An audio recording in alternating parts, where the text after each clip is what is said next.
Hello and welcome, folks. I'm Lee Camp. Thanks for joining me. Thanks for being here. I got a lot of important stuff to bring you today, such as the 10 hidden things in Trump's big, beautiful bill, his big, beautiful bill that are horrifying.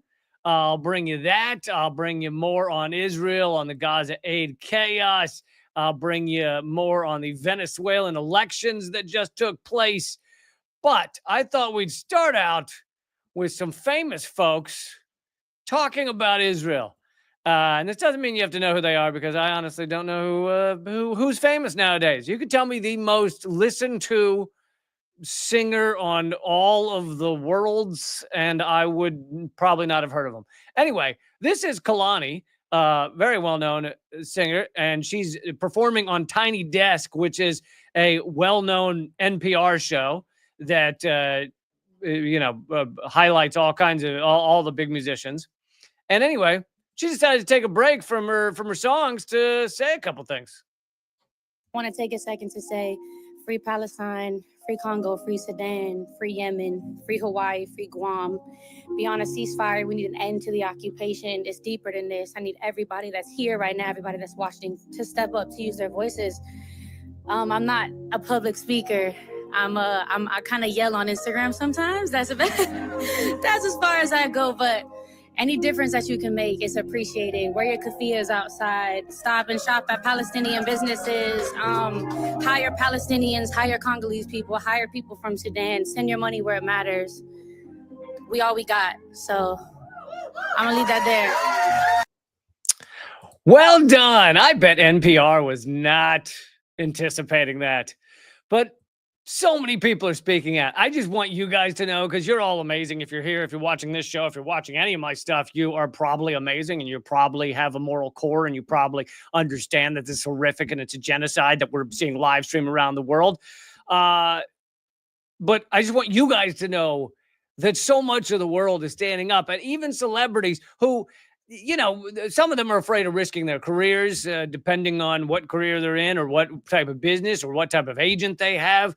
Those type of things can all matter, and so they all have those risks. And yet, even a lot of the ones who have any type of backbone whatsoever, have had enough. And so that was Kalani. I like how she threw free Hawaii in there. Well done. Throw in some other occupied places. I'm sure Native Americans across the continental United States would probably say free Turtle Island rather than just Hawaii. But that's the thing. Once you get going on that list, you kind of it could go on for an hour, right? Of all the places that should be free from either the U.S. Empire, the British Empire, or whatever colonizers you want to pinpoint. But it was beautiful for her to take that moment. But I'm not done. Next up, let's go to Mandy Patinkin. Okay, most of you, please tell me you know who he is, though. The only thing you need to know him from, and the only thing you should know him from, is Princess Bride, Inigo Montoya. Come on, like if you don't know that, then you're dead to this world. You are not living life right. Anyway, Mandy Patinkin from Princess Bride, but I think he's also in, what's that show? NCIS? Was he in that? I don't know. He's in a lot of things. Anyway, here's he decided to post something. Oh, wait, that's on way too fast. I tend to turn these on like on fast forward, which is not good. This isn't about politics. This isn't about who you vote for. This isn't about what your religion is, or if you're in a religion that has different sectors of religion, Orthodox, Reform, Conservative, whatever it is. It's about humanity. It's about human beings. It's about children. Please don't forget that. We are all members of the same human race. We all must take care of each other, always, but particularly in times of crisis. Please help your fellow human being. And then he goes on to describe how tough it is in Gaza, but a lot of that stuff I, cover on a daily basis, so I'm going to skip towards the end here. Save thousands of children's lives. This cannot wait. This is not a debate. This is our job as human beings. Doesn't matter where you're from in the world, who you vote for, what your religious beliefs are. These are human beings. And in too many cases, children. whose lives will be ending while I'm speaking. Inigo Montoya gets it, folks. If he gets it, like he is the moral core of all of us. Okay, you killed my father, prepare to die. Like that's how we all need to. That's all we all need to behave. No, but good to see him speaking out. The other thing that is highlighting is all of those who aren't speaking out, because it's like the more that speak out, the well-known people that speak out, and they could be politicians. They can, not in our garbage country, but they could be politicians. They could be known for other things. They could be known for all kinds of things. But the more they speak out, the more you start to turn a kind of sideways eye to all those who aren't speaking out. Now, of course, there's the absolute pieces of human garbage, the Ben Shapiro's and the Jordan Petersons and these people who actually try and justify genocide on a daily basis, which is unfathomable. But I don't even mean them. I mean, that's a given. I mean the people that just haven't said barely a word over a year and a half of genocide, haven't said nothing. How about the more that speak out, the more you notice the others, okay? Let's jump to Glenn Greenwald. I know he talks about this type of thing more often, but and another important thing about me or Glenn Greenwald or the next guy I'm going to bring up, Jewish, or at least Jewish by birth, by relations, if you want to say. And I feel like that makes a difference to a lot of people. The Israelis are like an apocalyptic cult. They don't recognize moral limits. They don't acknowledge the humanity of Palestinians. They absolutely consider Palestinians to be animals. There's no way you can just do what they've done to Gaza. Bomb every remaining hospital and mosque and school. They're bombing electricity generators for hospitals so that ICU patients on incubators die. They've bombed shelters. They've constantly bombed people in tents. The number of children who are dead, including under 3 years old, is just, as a statistic, is shocking in itself. There's no question the number of people who have died that we hear from Gaza is extremely underestimated, because they only count the people who go through the morgue. Huge numbers of people are still lying under that rubble. There's massive rubble everywhere with bodies underneath who don't make it to the morgue. There are other people who die of disease or hunger who aren't counted because they're not actually killed with bombs or bullets, but they're victims of the Israeli action nonetheless. They've stripped the Palestinians in Gaza of all remaining humanity. I mean, they go to bed every night with Israeli bombers over their head, being terrorized every night that that's the last night their children are going to wake up. I don't even know how you get through this and then maintain any semblance of life, especially the million children in Gaza whose childhood is shaped by this. How do you function? How do you become a normal human being? How do you ever feel safe or stable? Or it's inconceivable. And I'll add to that, if you're one of the people who is not, I don't mean you, those of you watching, because I know you guys have, but if you're one of the people in this world who has not said anything about this, how do you ever become a human again? How do you ever justify what you did during these years as this genocide was ongoing? Because it could end in a bunch of different ways, the horrific ways and the maybe slightly less horrific ways. I don't mean as of what has happened so far, but I mean going forward. And when it's over, how do you justify your stance of being silenced, of being silent through all of this? So I would argue that not only does this make it exactly what Glenn Greenwald said, incredibly difficult for these children to grow up and have any kind of semblance of a normal life after all of this, but on top of that, those who just sat by and watched this and said it was okay to be silent. How do you ever go on to claim you have a soul? I don't know. Okay, next, let's go to Seth Rogen. And he'll be the last one I'll do of these. But Seth Rogen, well-known actor, well-known producer and filmmaker and everything else nowadays. And you can tell it's mainly him speaking, but you can tell it's he's talking to Mark Maron, who, by the way, I still listen. I used to know Mark Maron. I still listen to his podcast, sometimes his interview show. It's one of the bigger interview shows in the world in terms of podcasts. And he has largely been, Mark Maron has been I think I don't listen to everything he did, so I don't know, but about 99% silent on what Israel's doing. So I don't know. I don't know how anybody feels about that. But I also think that as a Jewish person, like I was fed a huge amount of lies about Israel Me my too. Your entire life. You know, Yeah. they never tell you that. Oh, by the way, there were people there. They make it seem like it was just like sitting there. Yeah, It was yeah, like yeah. the doors open. Hours for the taking. Like it literally, they forget to include the fact to every young Jewish person, basically, like, oh, by the way, there were people there. And yeah, he's absolutely right. You learn all these things about Israel as you're growing up as a Jewish kid. And some of it's lies, but a lot of it is just lying by omission. They just don't mention, they just don't mention the Nakba. They'll mention that, Israel was created in 1948. And then they'll mention, and the Arab states didn't like it and there were wars and the Israelis had to fight for their land and things. But they were stealing it from others. It wasn't like, that's a big difference, don't you think? And of course, the Nakba is completely like I didn't know. I feel like I didn't learn the details of the Nakba until 8 years ago or something, like ridiculously late. Because you just grow up with all this garbage.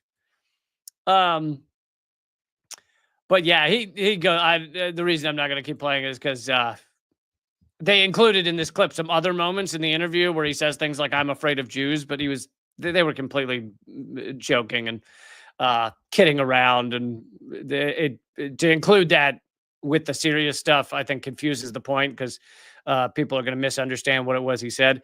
Anyway, thank goodness Zach Rogan decided to make that point on Mark Maron's podcast, because I think largely Mark Maron has not, which is terrible to have that kind of platform. I mean, to be one of the biggest podcasts in the world and be silent on these type of things is really, really horrific.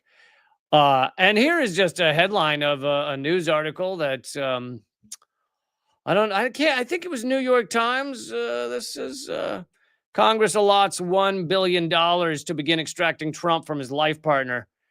And no, I'm kidding. Of course, I created this. But for those of you listening to the podcast, it's an image, a remarkably disturbing image of Trump and Netanyahu hugging. But yes, if we could get some equipment in there to perhaps chisel them apart. And I know Trump likes to say he's unhappy with Netanyahu, whatever. It's all bullshit. It's like, if you're going to support and fund and arm a genocide every day of the week, but then go, I'm really not happy with what they're doing over there. It's meaningless. What you're saying is meaningless. For those of you who want to find out about all the other stuff I do, such as the fake articles like that one, then please sign up to my email list. You can text the word unredacted to 33777 to sign up to that email list. And you can, you just follow all my other stuff. Okay, in a second, we're going to get to the hidden horror show of Trump's big, beautiful bill. And for those of you who haven't realized this, they literally named the fucking thing the big, beautiful bill. We live in I used to say like a remedial matrix, like it's like we live in a fake world, but it's just created by idiots or idiopaths. But it's worse. It's like living in like a 6-year-old's crayon drawing. My big, beautiful bill. We're going to grab Greenland and rename it Red, White, and Blue Land. Yes, that was another bill they put forward. I'm not kidding. All right, real quick, let's talk about the sponsor of this show. The sponsor is Chapter. Chapter is a Medicare advice company, Medicare and Medicare Advantage. If you're 65 years or older, or your parents are, or hell, if a friend is and you want to help them out, tell them about Chapter. It's free, and it helps people navigate the 24,000 Medicare and Medicare Advantage plans. And that's not a made-up number. It's literally over 24,000. 96% of people who use Chapter return to use it again the following year. Seniors have historically saved over $1,000 a year. Chapter is near perfect reviews online and an A+ with a Better Business Bureau, and it's free. So check out Chapter, see if it's right for you or your parents. You can go to askchapter.org/camp, my last name, or you can call 757-349-8232 and talk to a real live human being who will speak to you as real live human beings can do in a more easy way than not live human beings or like AI and stuff. So check it out. It is free. And I will put that information in the description of this episode after we're done here as well. Okay.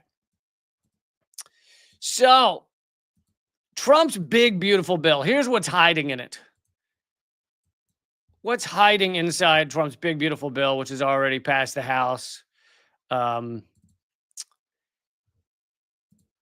this is by these 10 have been put together by the American Prospect, which does great work. American Prospect was created by David Dayen, who I used to know once upon a time. Anyway, and he always does good work. Here's number one. It has a hidden poison pill to help cripple the courts. As you probably know, Trump has been in an ongoing fight with the courts on a slew of things. Many of them, they found the Trump government in,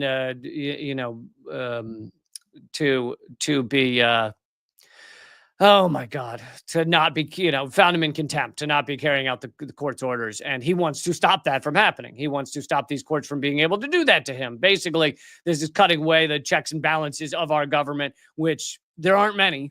Our government doesn't have a lot. I mean, it is the ruling elite benefiting the ruling elite. That's how it works. But one of the slight checks is that the courts can say that Donald Trump has done something illegal and needs to answer to the courts.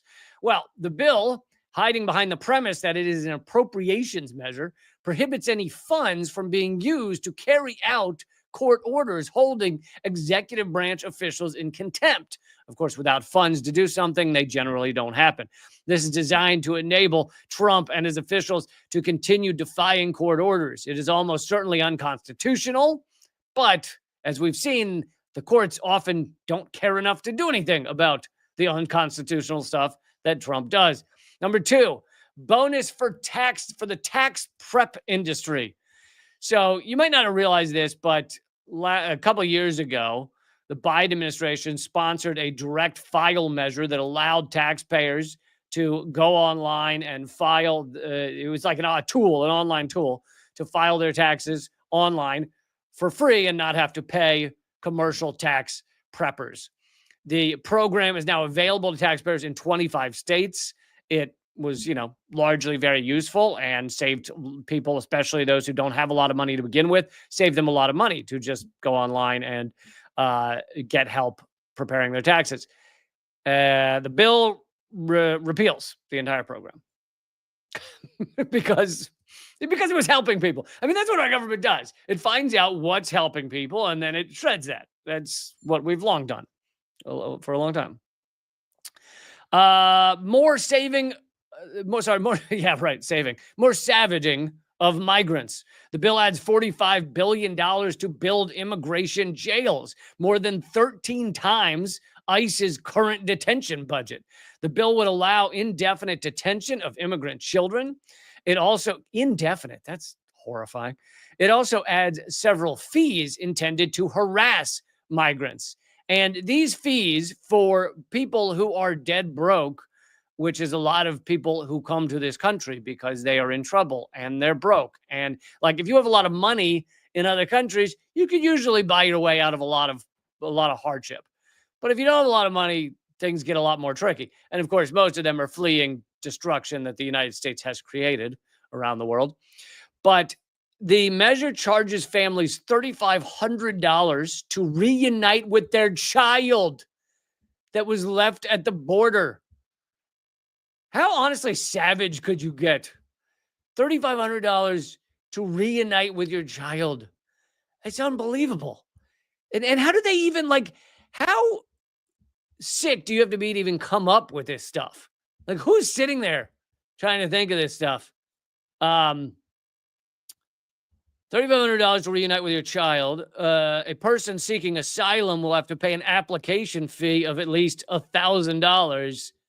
Again, these are people that often will work at jobs that make $7 an hour, $8 an hour. And to pay these type of fees, It's incredibly difficult. Terminating the tax status of nonprofits. So this is one that might not, and I'm sorry for the ads on this page. I guess it won't let me block them, but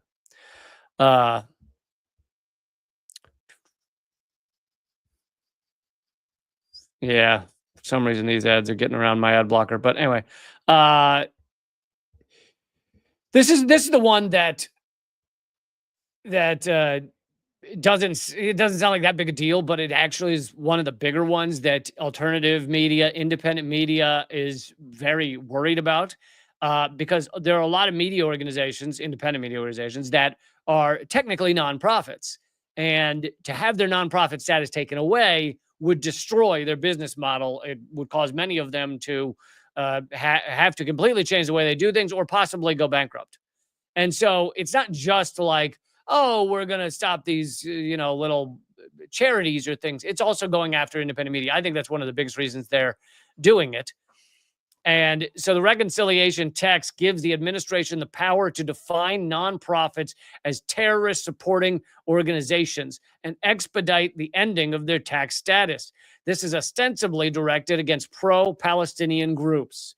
So if you are independent media, now this doesn't apply to me because I'm not a nonprofit, but I have worked for, like, Mint Press News is a nonprofit, and I have worked for outlets that are nonprofits, and it would destroy their business model. It would make it almost impossible for them to function.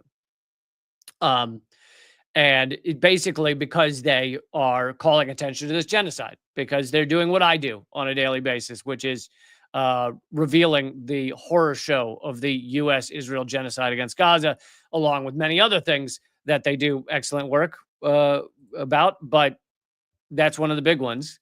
And they say, American Prospect says, it could also be used to suppress free speech and activism of climate organizers and others.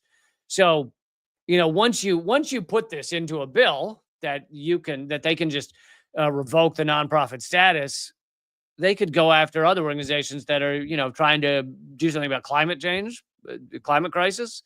That even if it's not about Palestine, but of course, we should be horrified that they'd go after outlets that are alerting you to genocide as well.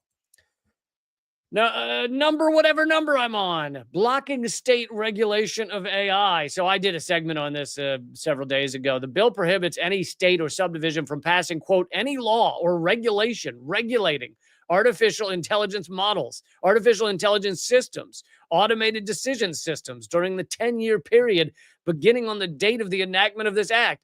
10 years of zero regulation on AI. That is remarkably horrifying. Even if AI didn't progress, let's assume it just stayed where it is right now, which it's not going to. But let's assume it just stayed where it is. We are already at the point where there are often images and things online where you don't know whether they're fake or real, and someone's trying to pass them off as real. And this would make it so you couldn't regulate any of that. You couldn't say, hey, if you take somebody's face and put it on revenge porn, that's illegal.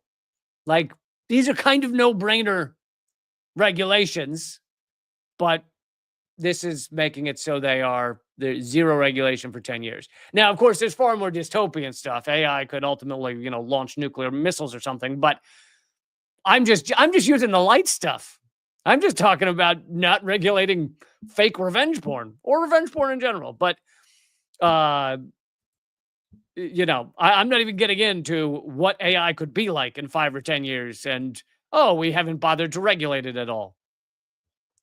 Gutting the estate tax. Number 7, maybe 6. Gutting the estate tax. As if the current so most of estate tax is for incredibly rich people. You have to have a lot of money for the estate tax to matter. I don't know what amount it kicks in at right now, but it's I think it says in a moment that it's 2% of the population. Only 2% of the U.S. population pay any estate tax, like any, and only a smaller percentage of that pay a lot in estate tax.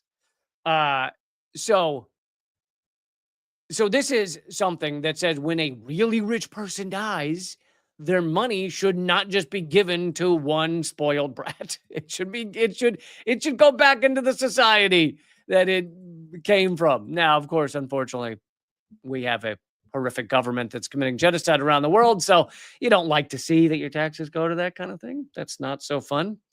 But anyway, that's what the estate tax is. As if the current exemptions were not enough, the bill raises the no tax floor to a staggering $15 million. So this means any inheritance that's under $15 million, there'd be no estate tax. There'd be zero tax on it. For a single person, or $30 million for couples. So a couple could leave $29.99 million to their children or heirs tax-free. As recently as 2001, 2% of estates paid some tax on the estate tax. With this change, the percentage falls to less than 0.08%. So basically, it's saying that the top 2% of richest people in this country have it too hard. And therefore, we need to make it only the 0.08% that would pay any inheritance tax.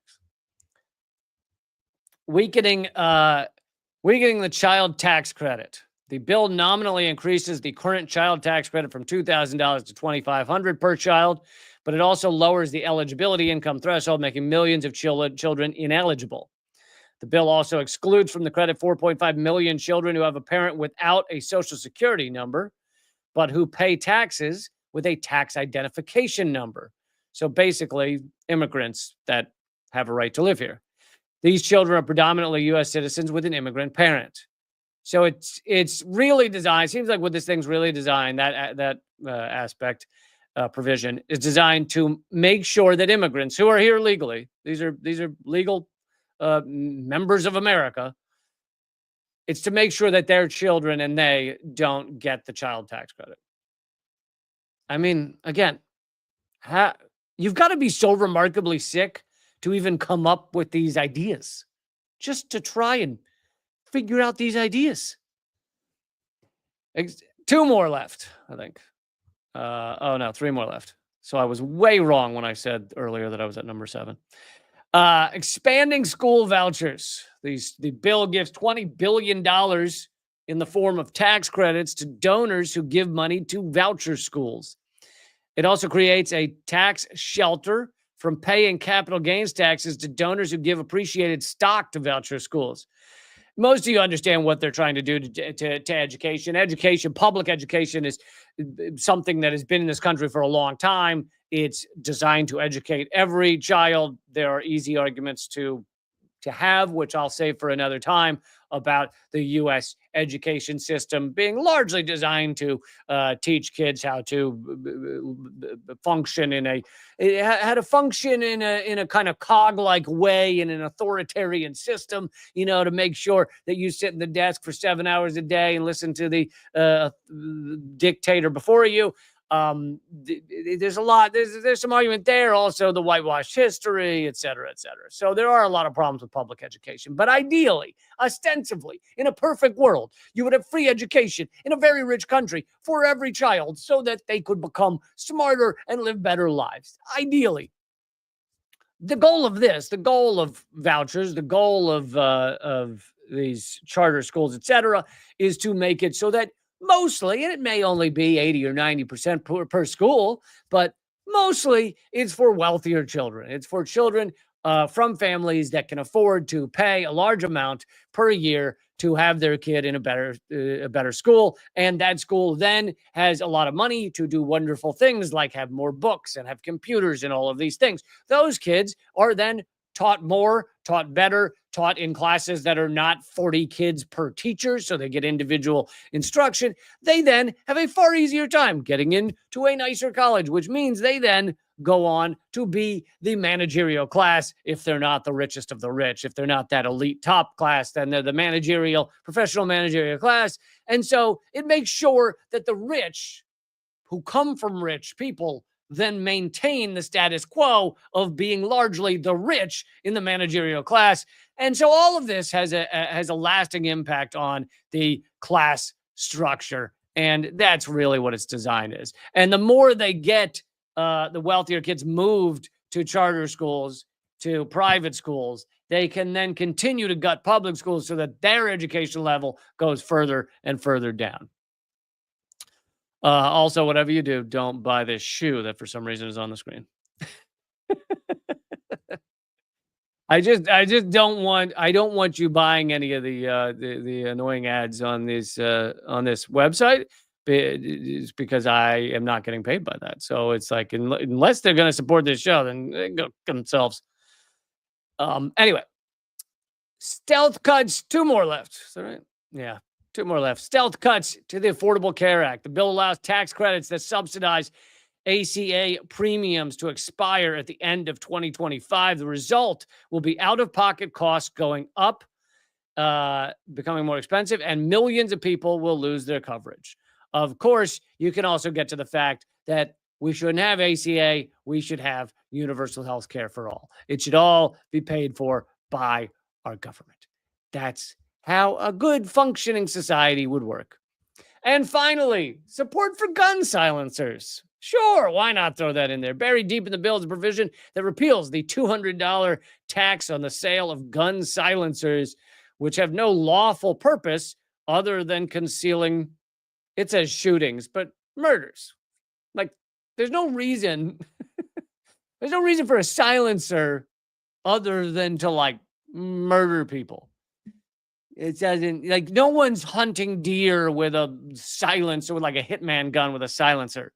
They're hunting humans and they want to be able to kill them. And, because that is annoying if you're trying to murder someone and you're like, everybody's like, what's going on over there? And you're like, oh God, I just need a silencer, man. I've been saving up for one, but it's just too much trouble.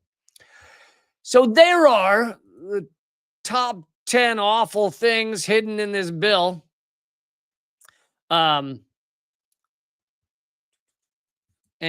yeah, we're gonna move on now to move on now to the election in Venezuela. Please click subscribe, click thumbs up, click all the good stuff.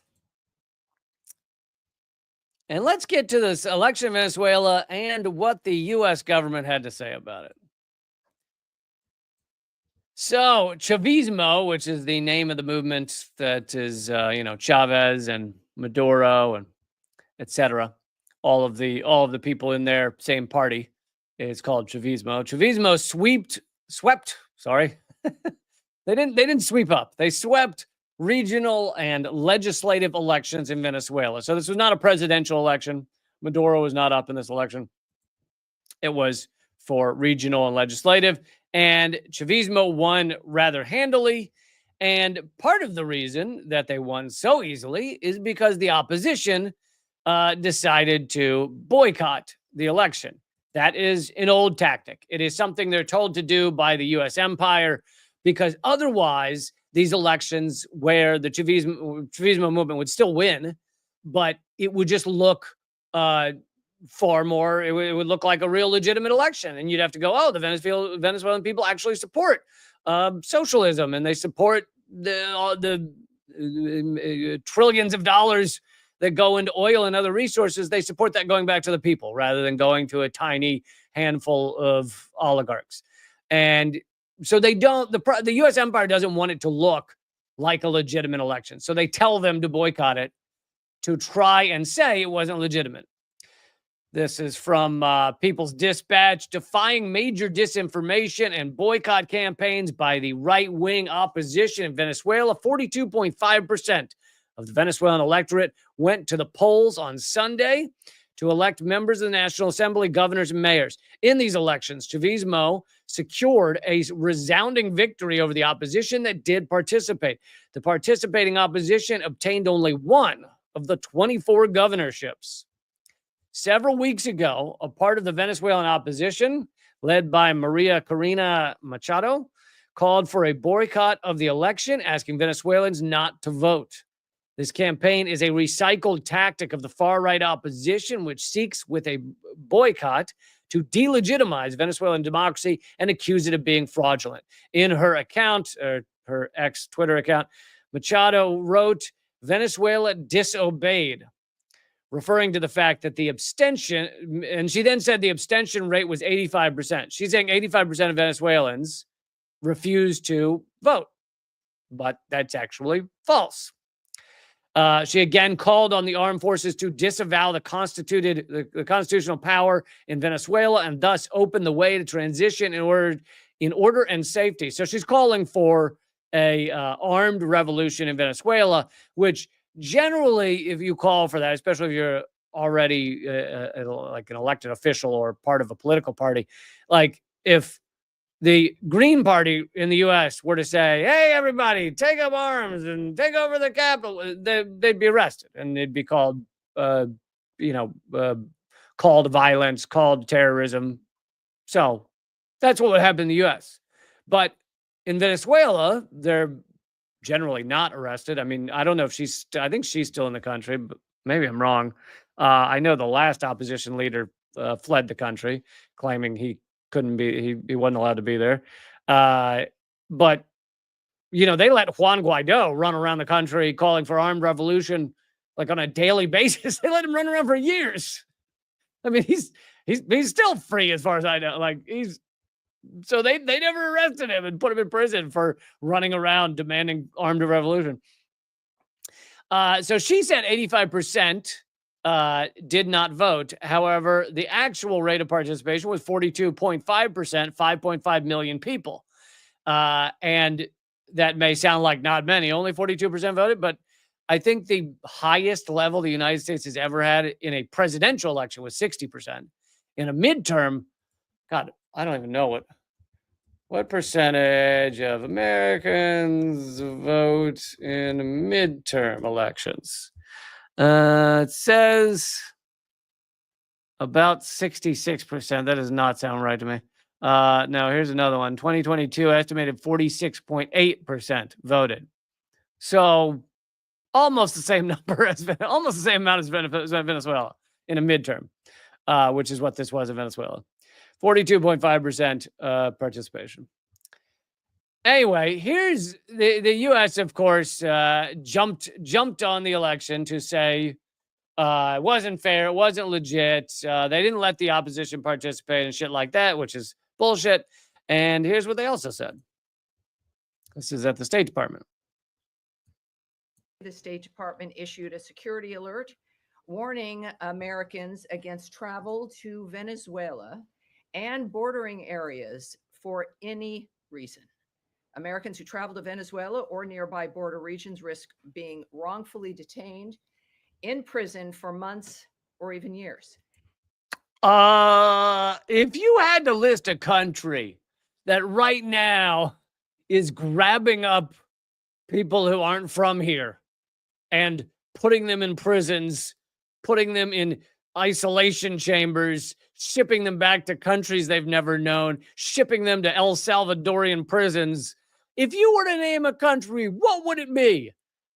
Oh, the fucking United States. That's who's doing that. And she's like, oh, if you go to Venezuela, they'll totally arrest you. Unfortunately, I've never gotten to go to Venezuela, but I've had many friends go to Venezuela and no, weren't arrested. Had a great time. Loved everyone. Found everyone incredibly kind and helpful. And basically anything the United States says about Venezuela, just whatever the opposite is, that is absolutely true. All of the time. All of the time. And if you need a reminder as to why the United States despises Venezuela more than any other Latin American country. I mean, the United States has some hatred for certain Latin American countries, and they get upset with certain countries, and they've cooed many countries. They've lawfare cooed Brazil. They've cooed Bolivia recently. They've lawfare cooed Argentina. They've cooed in various ways Haiti. So I'm not denying the United States wreaks all kind of havoc in Latin America, but it seems their number one hatred is for Venezuela. Why is that? Just when you have spare time, don't Google Brave. Brave's another browser. Do a Brave search for largest oil reserves by country. Largest oil reserves by country. You will find that Venezuela has way more oil than any other country. Even more than Saudi Arabia, even more than Iraq, even more than Iran. And the United States, two things. One is regularly talked about, which is that the United States does not like that in a socialist country, they're going to take the profits, if they were able to, of that oil and give it to the people. So the United States would hate that, right? They want the oil profits to go to corporations, to go to preferably U.S. corporations, to go to the ruling elite, to go to oligarchs. But beyond just that, if they allowed Venezuela to actually sell their oil, how would they sell it?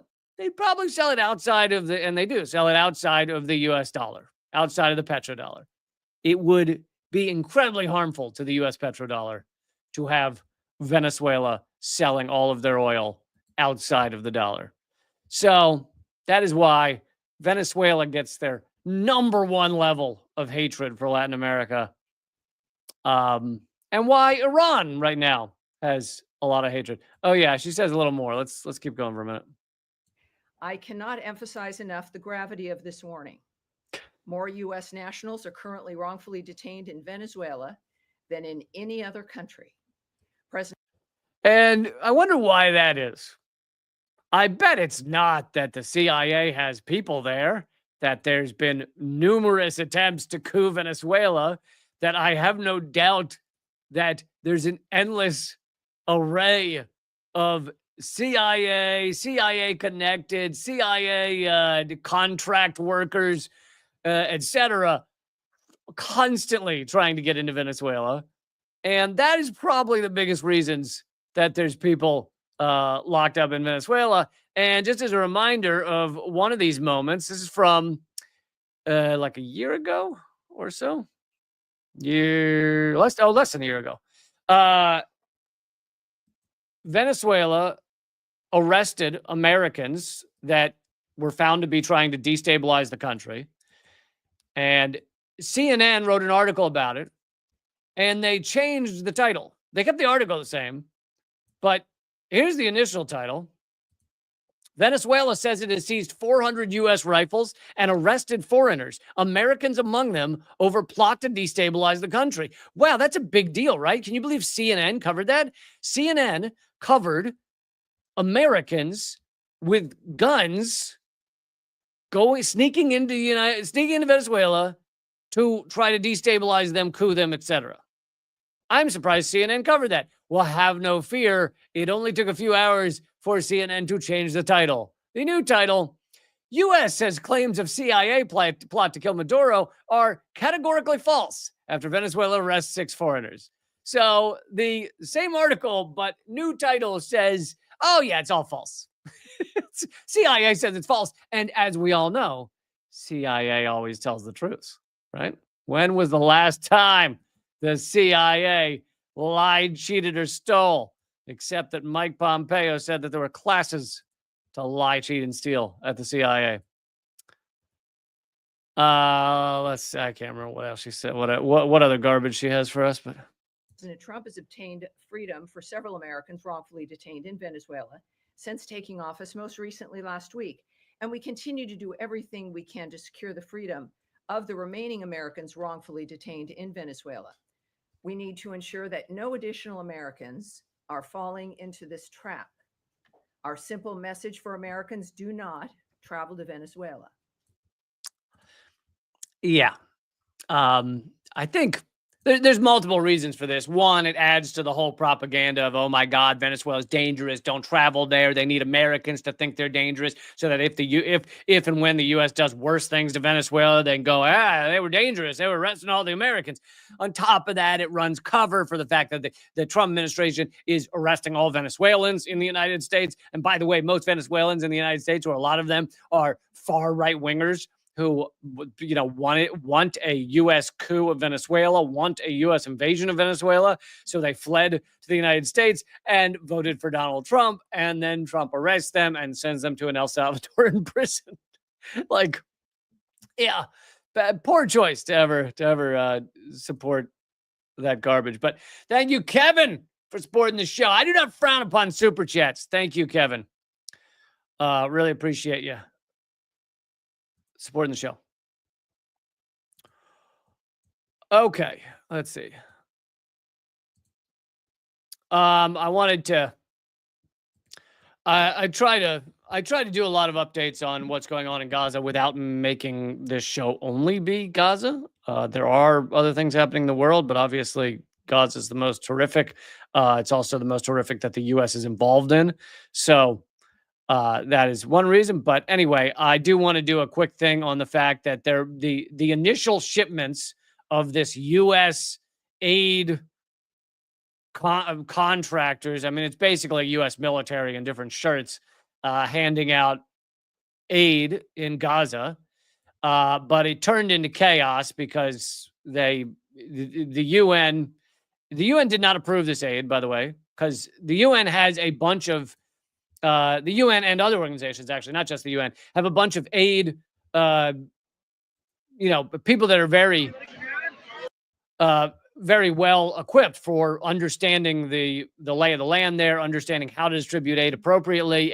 But these U.S. contractors come in and they have no idea what they're doing. But on top of that, they're not really there to bring aid. The aid serves two purposes. One is to claim that the U.S. is handing out aid, and they call themselves the Gaza Humanitarian Foundation.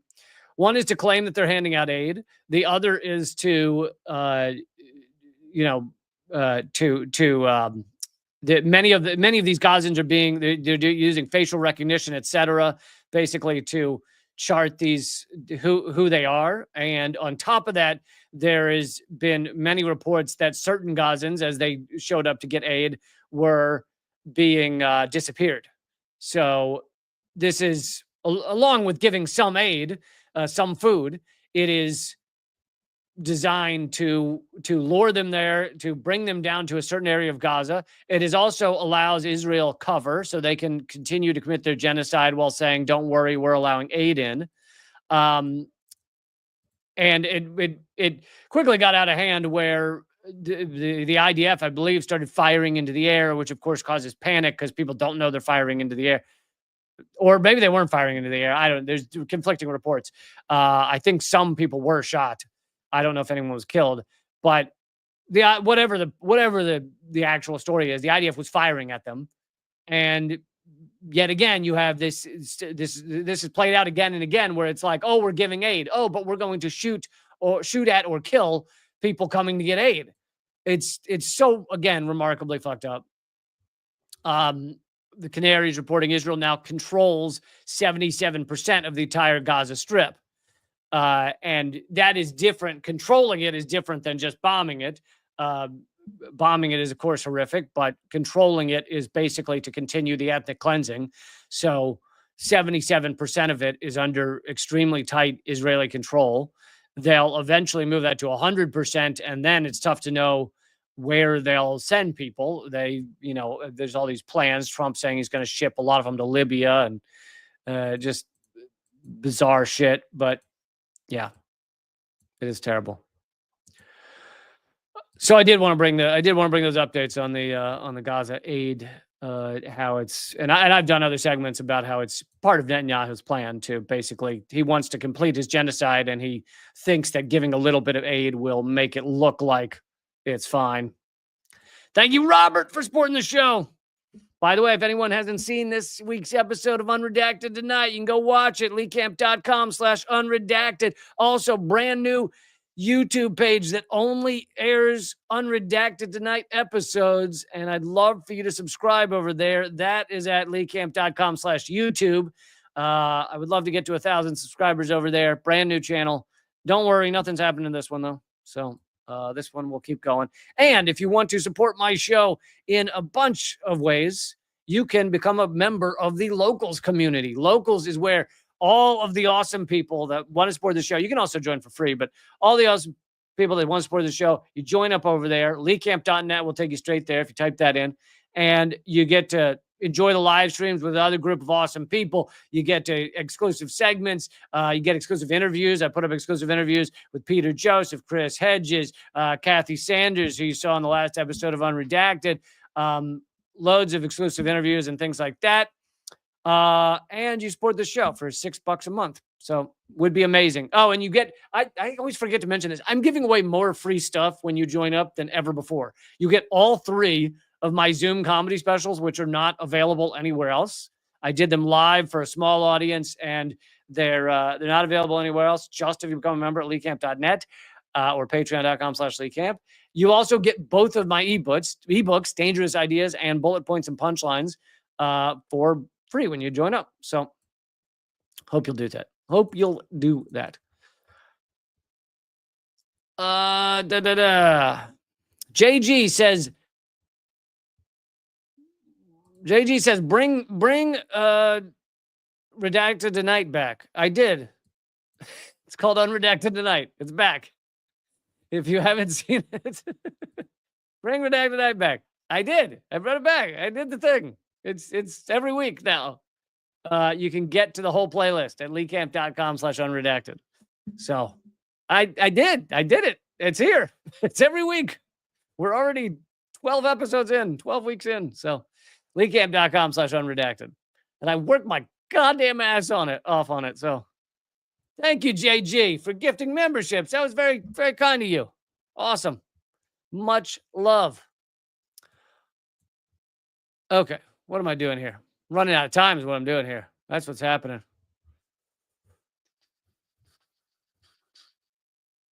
Okay, I want to do this about real quick about Trump's Iran plans. Actually, I'm going to do this. I'm going to do the story about climate crisis first. Then we'll do Trump's hidden Iran plans. But a new study says that 1 in 3 species of plants and animals may be gone in the next 50 years. 1 in 3. In 50 years, this is from CNN, which this is one of the rarities when CNN covers climate crisis. They'll do a little article because they know that's seen by about 1 billion fewer people than their news shows, TV shows. So they'll do an article about it, but they won't actually spend time on it on their shows.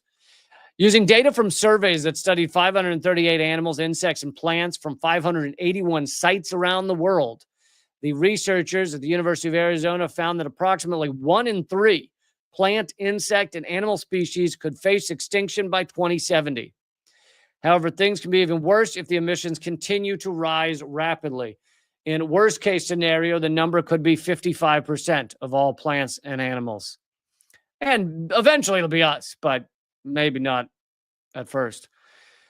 Of the 538 species studied, 44% of them had already experienced an extinction in certain areas. So basically, the way you can study this is you see in the areas of the country or the world where it's gotten hotter already, because some areas have gotten very hot, some have not as much. And you study those hotter areas and you find out what's already gone extinct, and you go, oh, this is what happens when you see those kind of levels of heat. And they've found that in certain areas, these insects and plants and animals have gone extinct. Many species were able to tolerate a moderate increase. 50% of the species had local extinctions if maximum temperatures increased by more than 0.5 degrees Celsius. Of course, globally, we're already well past that. Globally, we're at over 2 degrees Celsius. And so this is 0.5 in a certain locality, 0.5 Celsius increase.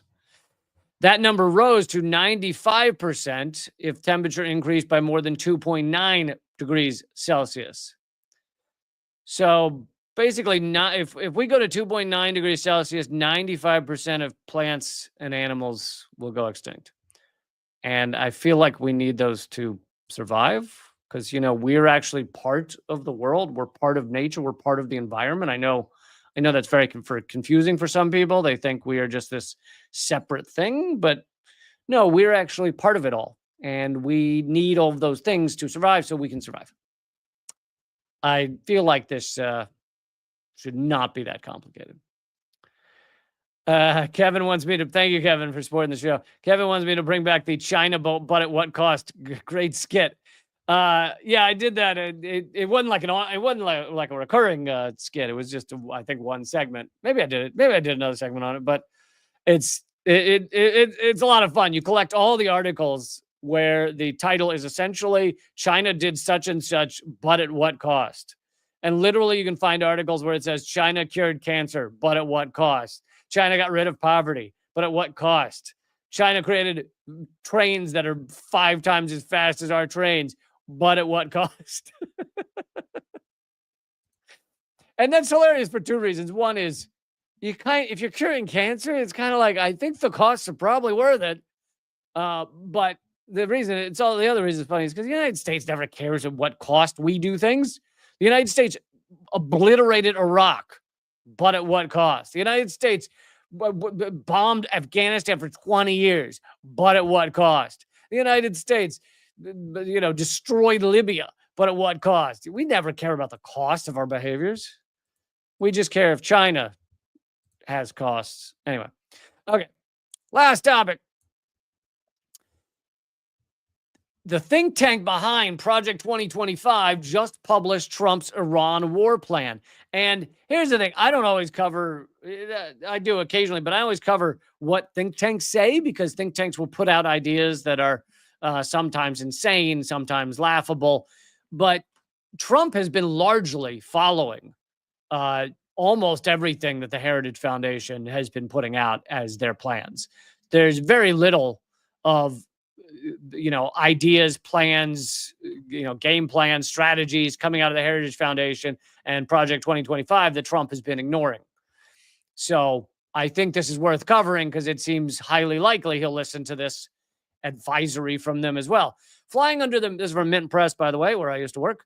Flying under the media radar, the Heritage Foundation, a think tank widely viewed as the intellectual engine behind the Trump administration's foreign policy agenda, has published a brief that appears to map out the president's prospective approach to Iran. The 6-page document advocates ending nuclear negotiations and pursuing joint U.S.-Israeli strikes against Iran's nuclear infrastructure.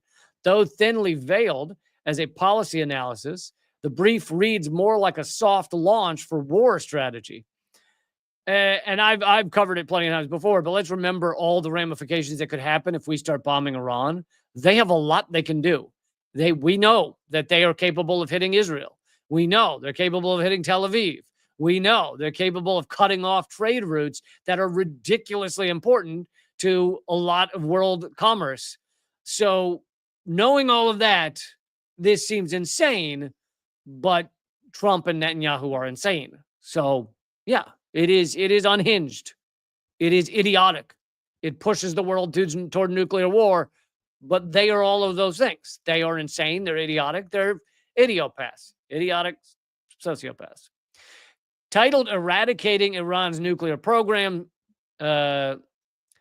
is very significant. The document is very significant. It not only outlines what Washington should do, but when and how it should do it. The brief argues that only a credible threat of military action can force Iranian concessions. If that fails, it claims a joint Israeli-American strike is both viable and necessary. The authors recommended setting a firm end date for negotiations of October 25th. In April, U.S. and Israeli military analysts stated that such action might escalate into full-scale war. We should also remember that Trump is the one who tore up the agreement with Iran in his first term. There was an agreement with Iran. Trump ripped it up. So any of these claims like, oh, we don't like what Iran's doing, you ripped up the deal, you idiot. The Heritage Foundation, however, assures readers that the U.S. and Israel have the capability to effectively end Iran's nuclear program without significant civilian casualties and deter significant retaliation. Bullshit.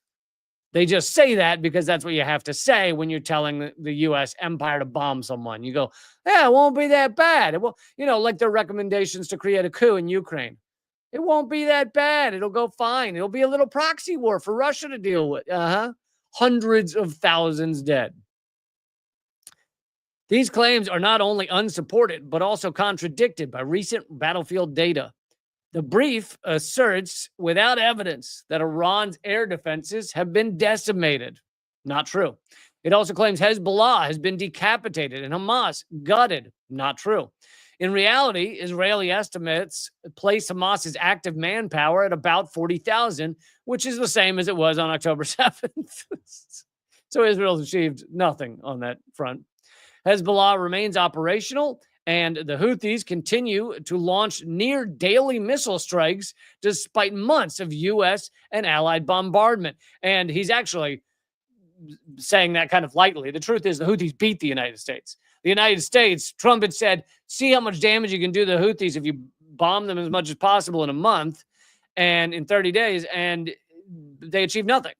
They bombed some things in Yemen, but they didn't undermine their abilities at all. The Houthis were completely capable of bombing the U.S. warships, Israeli ships, and the Houthis had been taking down more drones than ever before. So, in fact, they proved the opposite. They proved the Houthis were absolutely capable of dealing with a U.S. threat. So this idea that they've been heavily undermined is just laughable. This isn't mere misanalysis from the Heritage Foundation. It's narrative warfare. By portraying key regional actors as already neutralized, the Heritage Brief constructs a fantasy scenario in which war appears low cost, high reward, and all but inevitable.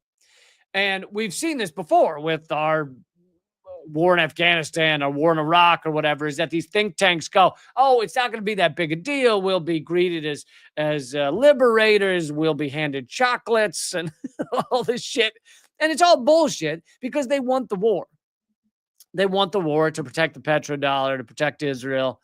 And so they just say, oh, yeah, it won't be that big a deal. Of course, it would be insane.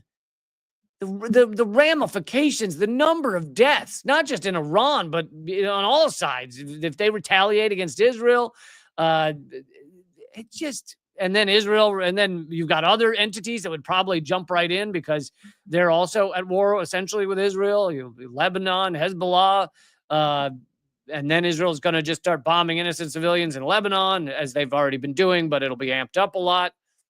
I just completely unhinged.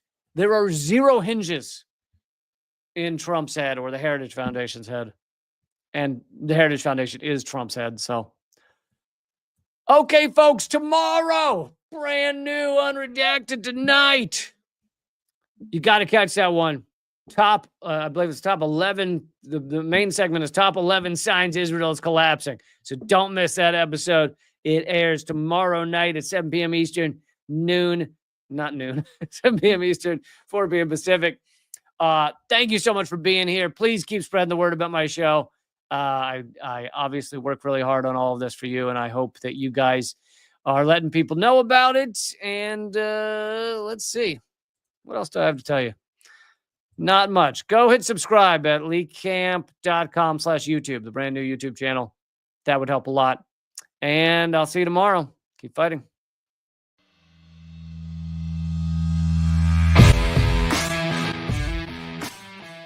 Well, brother, I salute you, though, man. You're one of the few that bring together this tremendous artistic talent and still be in such deep solidarity with oppressed people.